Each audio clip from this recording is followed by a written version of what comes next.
This is Bold Dominion, an explainer for state politics in a changing Virginia. I'm Nathan Moore. In this episode of Bold Dominion, the Virginia General Assembly has just wrapped up its 2020 session, and plenty of observers have said this was a historic session. It was really just a flood of legislation with Democrats taking control and kind of this bottleneck of all these progressive policy ideas sort of breaking through. Though you've got Democrats in both the House and Senate, you've got different kinds of Democrats in the chambers. Often, the House version went further faster, and the Senate was the one tapping the brakes. It's a big deal. There's going to be a lot of change coming to Virginia when all these new laws take effect, so people should pay attention. State lawmaker Sally Hudson and journalist Graham Moomaw there. With new Democratic majorities in both the House and the Senate, plus a Democratic governor, a raft of new legislation made its way through passage this year. In the waning days of the General Assembly session, they approved bills to raise the minimum wage to $12 an hour by 2023. They finalized a bill to give local governments power to remove Confederate statues if they want to. And lots more. In a few minutes, we'll hear from freshman lawmaker Sally Hudson. She represents the Charlottesville area in the Virginia House. And she's going to explain how these decisions really get made and what you don't see in the news stories or TV coverage. But first, we turn to reporter Graham Moomaw for a recap of the Assembly session. He covers state politics for the Virginia Mercury. I've been down there for, 4 or 5 years, and every other session has been under divided government, so you kind of learn to tune out, any hearings on the hot button political issues like LGBTQ rights, like workers' rights, like immigration, like guns, all that stuff. We reporters kind of condition ourselves that there's not going to be any news on that front, because when Republicans are in control of the General Assembly and Democrats are in control of the governor's mansion, there's just not going to be movement there. But there was movement on all those fronts this year. I mean, I don't know how much we can focus on any one bill because there were so many. And I know the simple answer to how this all happened is Democrats won. They won both houses. Right. But how does this speak to what's happening in Virginia as a whole? Democrats had been winning statewide races for the last decade, but for whatever reason, Republicans were still in control of the General Assembly. I think now that with all of these bills collectively passing, you see, state policy sort of reflects that larger trend of Virginia's shift toward becoming a blue state.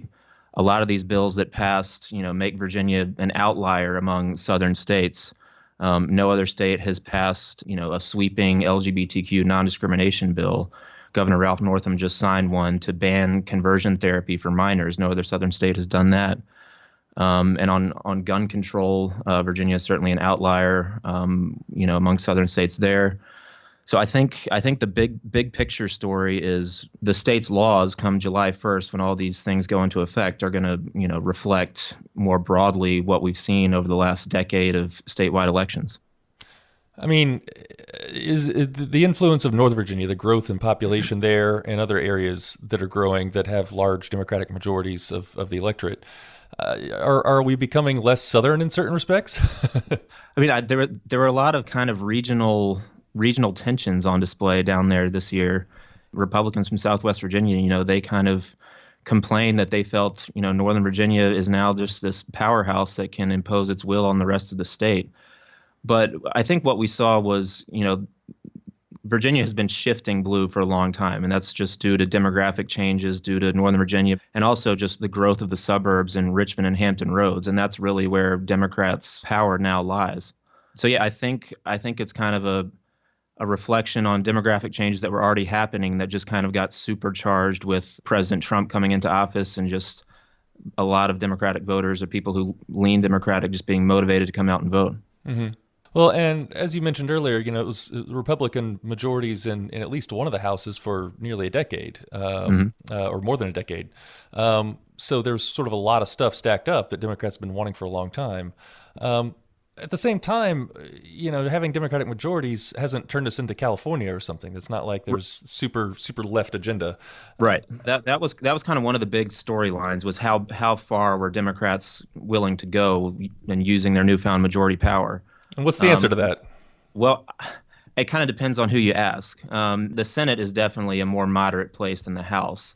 The House has had a lot of turnover, a lot of new people, a lot of younger legislators. You've got Bernie Sanders supporters in the House, and I'm not sure there's any Democrats who are Sanders people in the Senate.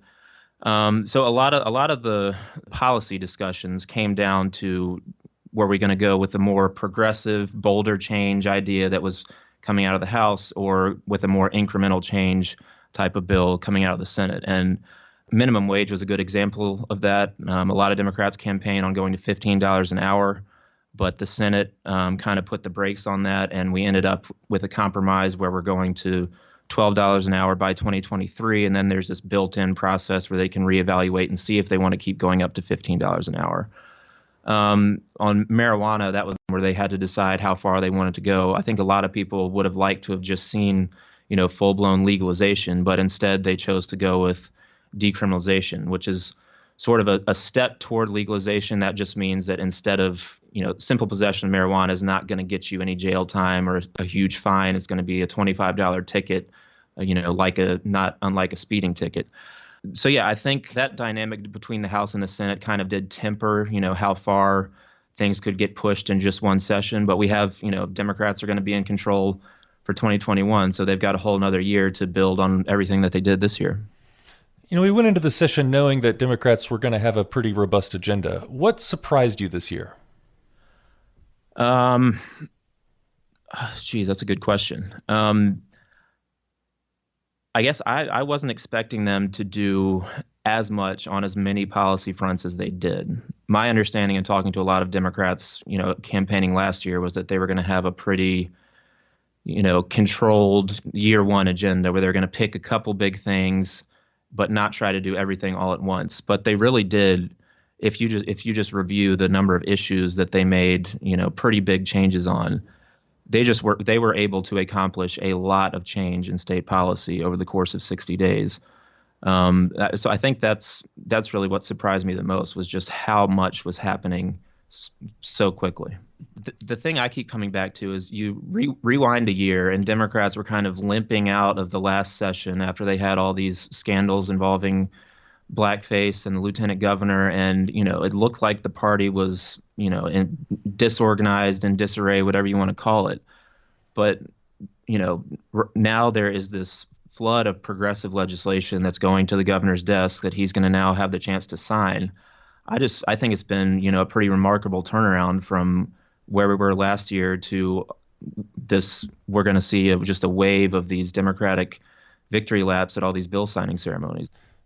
From where you sit, what seems to be the most impactful bills or set of bills that passed? I think the gun bills were obviously a huge one. Democrats have been talking about needing to do something about gun violence for years and years and years, and I think that's probably going to be one that continues to be a fight, whether that's through court challenges and people trying to challenge the constitutionality of some of these new laws, particularly the red flag law that lets authorities temporarily take guns from people who are deemed a threat to themselves.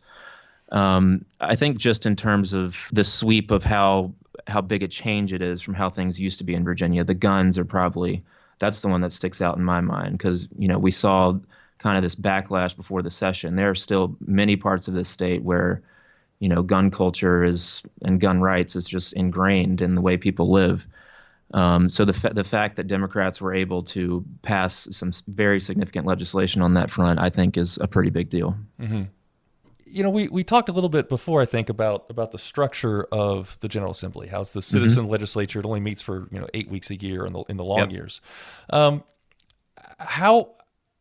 is that structure still working for Virginia?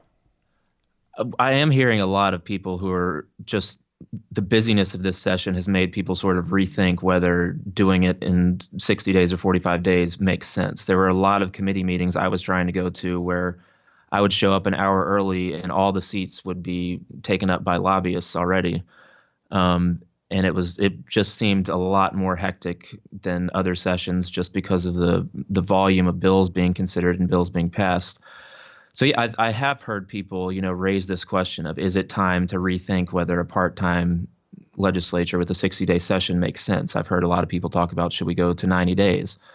I don't think there's much appetite for a full-time legislature, but I do think that this session has been just so busy and so hectic that people are sort of rethinking whether it makes sense to try to do this many things in such a short time frame. Mm-hmm. I mean, it gets tricky. We've got a state of more than 8 million people now, and it's pretty complex as far as the demographics and economy and everything else. What are you hearing as far as like how that would even happen? I don't know if that would require I think it may take a constitutional amendment. I don't know how much of that the legislature could just decide to go longer. You probably saw they went into overtime this year. They had to take a couple extra days just to finish their work. So I think it probably would take a constitutional amendment, but I haven't done too much looking in under the hood of how that would actually be changed. But I think that conversation is something we're going to be hearing more about once the dust settles and everybody kind of looks back at how things went this year. Right. One piece of legislation I do want to talk about is the redistricting. Sure. And so for years and years, Virginia districts have been pretty well gerrymandered to favor one party being elected to a majority over another. Yep. So they kind of pack all the votes for Democrats into a smaller number of districts. That's changing. How's it changing? Yeah. I think I'm glad you brought that up. That's another thing that just in terms of long-term impact, it's pretty huge. So they passed a constitutional amendment that would create this separate commission that would handle the redrawing of the General Assembly districts and the congressional districts in 2021 once we get new census data, where the state has to redraw those lines just to make sure every district has roughly the same amount of people. And how that gets done and who's in charge of that process is huge. If it's in the past, it's been just the General Assembly draws the line. So that allows politicians to sort of make things safe for themselves or their party, or just do favors for incumbents to make sure no incumbent, can face a challenge. So this amendment would hand that power to a separate commission. It's first has to go to voters in the fall in a ballot referendum. So if voters give it the green light, this commission will handle the process in 2021. And that really, the amendment has to pass 2 years in a row. And last year it passed with overwhelming bipartisan support. But this year there was a pretty big internal fight among Democrats over whether this particular commission concept is an improvement on the status quo or whether it makes things worse. And one big sticking point was the fact that this commission would allow 8 lawmakers to sit on it. So it's not purely political professors or third-party experts. There will be some elected officials sitting at that table impacting the decisions about how the line should be drawn. So a lot of Democrats felt that just isn't good enough. That's not really an independent commission, particularly Democrats in the House. But enough Democrats felt that it was an improvement over the status quo, and I think felt that just getting that power away from the General Assembly as a whole was more important than risking blowing this thing up at the last minute over concerns that it wasn't perfect. But how those lines are drawn in 2021, that is kind of the underlying issue that affects all other issues.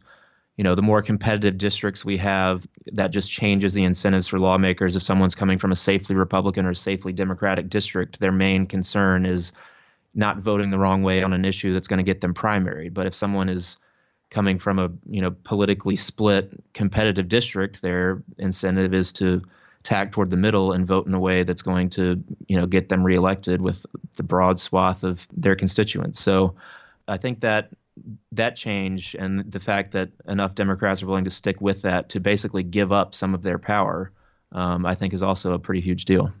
And so that will take effect for the next redistricting, the line drawing that happens after the census this year. As long as voters approve it in the ballot referendum this fall. Graham Moomaw covers state politics for the Virginia Mercury, online at virginiamercury.com. You're listening to Bold Dominion, a state politics explainer for a changing Virginia. Visit us online at bolddominion.org. You have a friend who's trying to figure out Virginia state politics? Tell them about this show and then subscribe in Spotify, Apple Podcasts, and wherever fine podcasts are served up. Bold Dominion is a member of the Virginia Audio Collective, online at virginiaaudio.org. Whether you're into science and society, or Virginia history, or jazz, or local news for Charlottesville, we've got something you'll like. More than a dozen podcasts in production right now. That's virginiaaudio.org. So how do decisions really get made at the General Assembly? What are the dynamics between lawmakers? What do you not see in the news stories or TV coverage? Sally Hudson is a House member representing the Charlottesville area who was just elected last November, and she stopped by our studios for a deep dive, explaining how things went during her first Assembly session. At the start of this podcast, our very first episode, we talked about this kind of like citizen General Assembly, and so there's this complex state with more than 8 million people, and we're trying to pack in an entire year's worth of legislation into just a few weeks. Now you've gone through it, what do you think? Yeah, I stand by that initial perception that it is too much work for too little time. I mean, part of it is that we physically can't be in all of our assigned places at the right time. And so because we've got so little time, you end up double booked often, like serving on multiple committees. And so there are often frantic games of musical chairs to try to get enough people in their seats at the right times to cast a vote. So for example, the bill about local authority over war memorials, we had to work really hard just to keep enough people in their seats in the initial cities and counties and towns meeting where it was heard because they were double booked with an elections committee. The other piece that I think I now understand on the back end that I wouldn't have going in is that especially as you go down the stretch and you are dealing with some of the highest stakes pieces of legislation that have to be negotiated for the longest, dealing with that many intense decisions back to back at a breakneck speed in those closing days, I don't think really brings out the best in a lot of people. I think often those are exactly the decisions where I wish we could slow down and go back and have a special week on each of them in isolation so that people could take a break and take a breath and a beat and kind of come back with some space. Because I think, if you imagine being in the most tense possible environment with your coworkers, kind of like locked in a cabin together, often the best thing we can do for decision making is to step back. Mm-hmm. I want to take me through when you walk into this assembly floor. We talked about kind of like this feeling. It's this august space. It's a place where for hundreds of years lawmakers of Virginia have put together and crafted the bills and legislation that make our state work. When you go to your seat, do you have a seat that's your seat that's yours? Do you push a button to vote? I mean, how does this work? So it's absolutely the case that the House chamber is a really special and reverent place, and I feel incredibly fortunate to walk onto that floor every day. At the same time, once you spend 8 weeks trapped in that room with 99 of your closest colleagues, you start to settle in and feel like home. Something that I don't think I really appreciated before going through a session is that so much of the most important work of the General Assembly is happening off camera, but on the floor. So at all times, we are very cognizant of who's on camera because they're speaking and where the shot lines are. And so if you have work to do, you're trying to be in the chamber, but out of the shot. Often because of all these committee meetings and our meetings with stakeholders, we don't get a lot of time to be in the same room together. And so a lot of times the work of it is happening by people huddled in a corner, trying to stay out of the shot of the person who's talking and actually getting work done on bills. And then you have to hustle back to your seat so that you can be in your chair when the person next to you wants to stand up and give a speech so that they can be surrounded by people who are paying attention to them. So that is the thing that I now would try to convey to citizens as much as possible. What happens on camera is often the people who want to be on the record, shaping the narrative of how the discussion happened. That's not always the same as how the conversation actually took place by the people who made the decision. It's definitely what gets recorded upstairs in the chamber is often very different than what gets said downstairs in the caucus chamber. I happen to be someone who I would say is not shy about being vocal with my colleagues in caucus, but I'm not super prone to speak on the floor. I think some people are the reverse and some people are kind of a mix. So I would just, if you're following along from afar, I would just be very cognizant that the chamber floor is really where a lot of people are often like recording speeches they want to be on record when they run for Congress, and not so much the active debate of considering legislation. It's funny. It's almost like the cameras being pointed at it changes up the whole thing to where there's a showmanship on one hand, but the real work is still happening off camera, even though there's cameras. It's absolutely the case. It's an interesting impact of public transparency. On the one hand, you surface the opportunity to see what happens in the votes on the chamber floor. On the other hand, it does mean that you push the work out of that light. I would still say at the end of my first session, the real work happens in subcommittee. That's where a group of 6 or 7 people really work over a bill carefully, and that once bills get voted up out of subcommittee, they have a much stronger chance of going to the full committee and the floor, mostly because legislators are overwhelmed. If you're considering thousands and hundreds of pieces of legislation, you have to rely on your colleagues who gave it a more careful review than you could in subcommittee. We've talked a few times really about why you wanted to run, why you wanted this position in the first place, going back to early last year, progressive voice in Richmond and so on. How does it compare to the hopes and expectations? I would like to say that I think I did right by the campaign that we ran. In particular, I think that one of the huge reasons that I ran is that our community has an appetite for structural reform, to really think about how the way that we write laws influences the laws that we end up writing. And I think in particular, that was often the voice that I was offering, was to say, hey, hold on. I know this is how it's always been done, but I'm not sure we have to do it like that. And, could we take another day? Could we bring in, a couple other voices and think about this differently? And that voice, I think, really matters, because as much as I do love the work and as much reverence as I had for the work that gets done there, I do think there are more folks in the room who are less inclined to question the way the General Assembly works itself. Mm-hmm. Tell me more about what you mean by fewer people interested in talking about how and the structures. Well, I think is that the pieces are the things we've already talked about before, which is what determines who winds up on which committees, what determines how long we meet, how much time we take, who has a seat at the table. So, for example, one of the things that I was always really strongly advocating for was a stronger voice for consumers at the table. No matter what you're talking about, whether it's housing or healthcare or energy, the default in Richmond is to have industry advocates represented, but you have to work really hard to get renters and patients and ratepayers and working families in the room and to elevate their interests to be equal, if not above, the industries that are serving them. And that's I think is the perspective that I was often working for, is to make sure that if you're talking about affordable housing bill, you don't just need the realtors and the home builders there, right? You need the lawyers representing the tenants who are being evicted. And that's still not the attitude that has taken shape in Richmond. I felt that keenly in working on a lot of the clean energy bills this session. The big act that made its way through, which is a historic step forward for Virginia, was the Virginia Clean Economy Act. But at the same time, it's very telling what didn't get put in that bill. The ratepayer protections, by which we mean the protections for the families and small business owners who are out there paying the bills every day, those were all in standalone bills, many of which didn't cross the finish line, or didn't cross the finish line as strong as they could have. And I think that that's still very telling about the climate of debate in Richmond.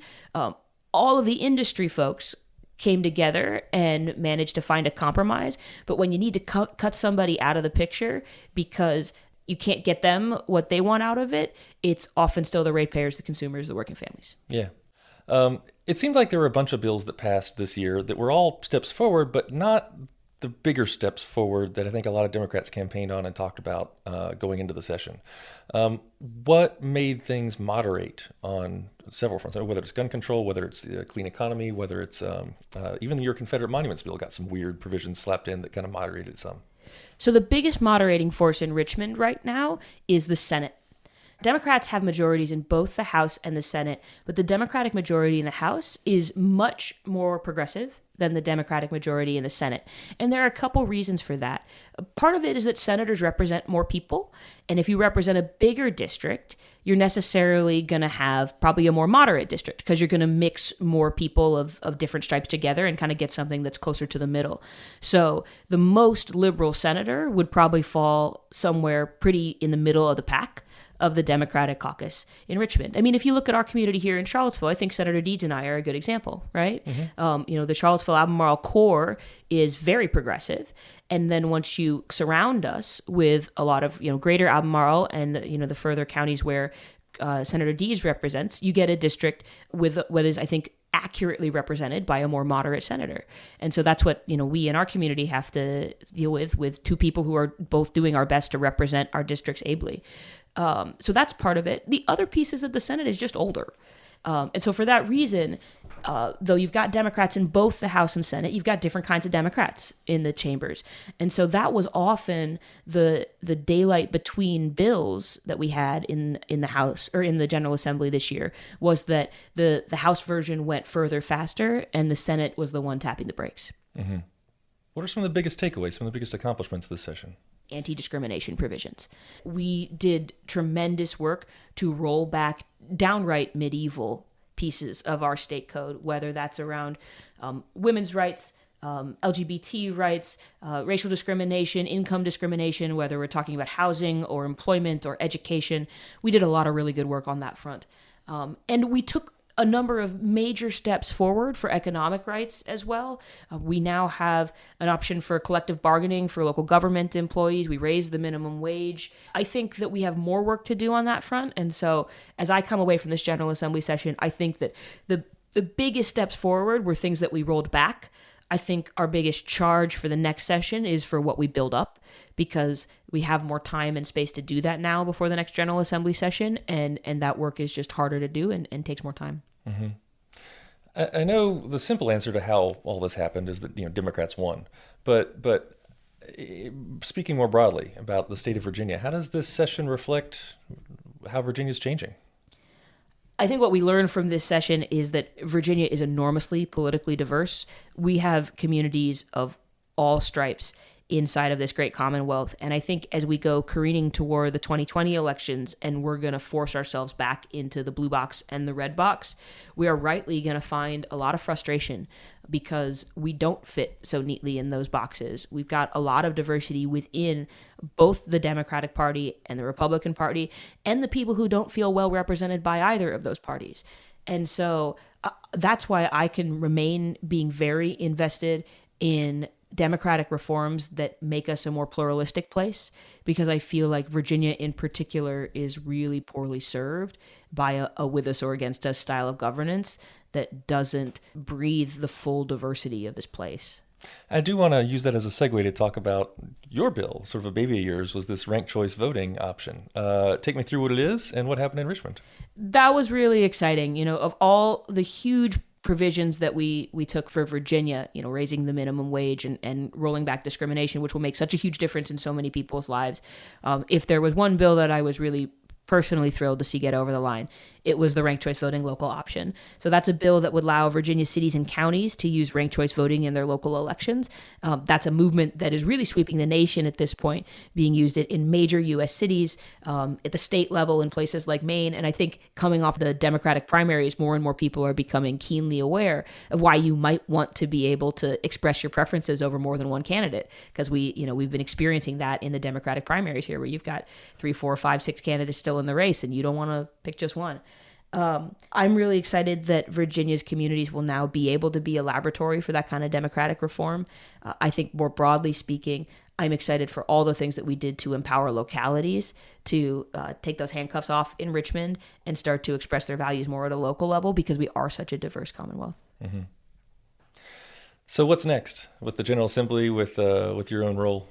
So concretely, what's next is we still have one more day left of session. We have to go back and finalize the budget, which will happen on Thursday. We didn't quite squeeze that in before the weekend. And then we will all take a breather for about a month, and we will go back for what's called reconvene, which is where the governor sends down final versions of the bills.